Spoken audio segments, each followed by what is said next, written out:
Bonjour Mirko. Bonjour. C'est ta première école française d'entraîneur? Oui, j'ai l'honneur d'ouvrir. Ben voilà, félicitations. Merci. Est-ce que tu peux nous dire, depuis 5 ans que tu es engagé en responsable de Pôle Espoir, comment ta réflexion a-t-elle évolué autour de cette problématique qui est le duel? Et est-ce que le haut niveau t'a un petit peu inspiré éventuellement dans cette évolution? Alors comment est-ce que j'ai évolué? Je pense surtout, j'ai eu la chance de fréquenter les équipes de France et de voir les matchs évidemment. Ça a renforcé en fait des convictions que j'avais qui sont de partir du joueur, je veux dire, pour donner des outils. Bien sûr que dans le jeu il y a la dialectique, il y a les défenseurs, mais partir du joueur pour affiner sa motricité. On ne peut pas aujourd'hui gagner un duel si on n'a pas une capacité d'esquiver, si on n'a pas une capacité à déplacer le défenseur. Et ça, on peut l'apprendre à travers le jeu, mais ça prend, selon les joueurs, énormément de temps. Donc moi je suis beaucoup inspiré par les sports de combat où pour développer de la créativité, on passe par des phases de répétition presque exagérées, mais un peu analytique. Analytique, mais forcément, l'activité en balle, elle est complexe. Elle est complexe et on ne peut pas demander à des jeunes de 14 ans, comme on va voir, de pouvoir être à l'aise. Tous ne sont pas à l'aise. C'est surtout pour ceux qui ont plus de difficultés motrices que ces outils sont importants.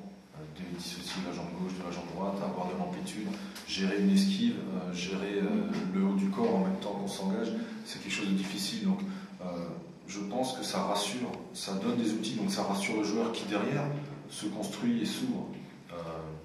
Tu ne gères pas une esquive, une distance et 4 appuis si tu ne l'as jamais fait. En situation de match avec une pression forte, tu ne vas pas comme ça le sortir de nulle part, même si tu le développes à travers des situations jouées. Après, moi je suis peut-être obstiné, mais je pense que dans le duel, il faut rester le plus possible face au but. Donc c'est surtout pour corriger tout ce qui est se tourner. Que je passe par des phases analytiques. Mais j'ai l'impression qu'en France, c'est un peu, dès que tu parles d'analytique, c'est un blasphème. C'est une alternance, évidemment, c'est pas que sans décontextualiser. Tu as alterné d'ailleurs, à la fin, tu as mis du jeu. C'est pour ça que je pars du joueur. En tout cas, dans la séance, par moment, je pars du jeu et je reviens vers le joueur. Mais là, je suis parti du joueur parce que je voulais surtout m'adresser aux entraîneurs de la salle. En fait, Bien sûr. C'est pas pour moi, pour les gamins. Les gamins sous différentes formes, c'est des choses qu'on fait beaucoup en première année en tout cas. Et en plus tu avais les premières années, donc tu passes plus par ces phases-là. J'ai choisi d'amener les premières années pour justement montrer quels sont les problèmes. Genre là on a des gamins qui s'entraînent 2 fois par jour, qui ont 15 ans, personne n'a ça dans son club, c'est 2, 3 fois, 4 fois par semaine à 15 ans. Et quand on voit les problèmes qu'ont ces joueurs-là, qui pourtant maintenant depuis 4-5 mois s'entraînent au moins au quotidien, voire 2 fois par semaine, j'imagine que les difficultés en club, si on n'amène pas à un moment donné de la précision, elles vont durer 10 ans ou 5 ans au lieu de durer 6 mois. Donc c'est une manière de gagner du temps en fait. C'est une manière de gagner du temps. Mais pour moi c'est indissociable. Je veux dire, vous prenez n'importe quel sport de haut niveau, Karabatic s'étire, ses jeux, il les répète, il les répète, il les répète. C'est pas dans le jeu que ça vient comme ça de manière innée. Par contre, pour être créatif, il faut avoir une base technique solide, sinon il n'y a pas d'adaptation, je pense, il n'y a pas d'adaptation, ou peu. Donc on fait des bourricots.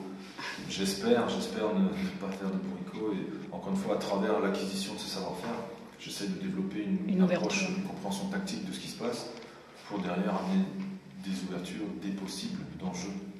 Mais c'est un processus qui est très long, donc il ne faut pas se leurrer, c'est très long. Donc, depuis que je suis sur Pôle, j'ai la chance de pouvoir tester, en fait. Ça, c'est une des parties les plus agréables du métier, c'est que, voilà, avec les premières années, mais en testant beaucoup de choses, je me rends compte que la précision, elle ne peut pas ne pas passer par de la répétition.